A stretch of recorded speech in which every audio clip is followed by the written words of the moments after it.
Oy, sir, ba't siya nga pumarada sa harap ng tindahan? May parking lang mo, sabi ka naman. Ha? Hindi nga, sir. Alam mo naman tindahan yan eh, para ka namang... Dapat may isip ka rin, sir. Tingnan mo tindahan yan, no? Tatabi yung bahay ko. Ha? Tatabi ng bahay ko, kaya dito ako maparking araw-araw eh. Hindi, sir. Wala. Oh, tingnan mo nga, oh, nakaharang ka sa ano, tindahan, tapos ano? Ha? Tama ba yung ginagawa mo? Dapat marunong kang marunong kang mag-isip kung saan yung bahay mo, doon ka lang magparada. Wala ka bang parkingan? Ha?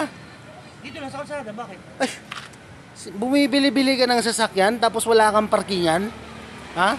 Tama ba yun? Ay mali yun, eh. Kaya lang, dito ako maparking lagi. Hindi nga tama yan, sir. Nakakabala ka sa daan, no? Kaya mo bumili ng sasakyan pero ano, wala kang parkingan.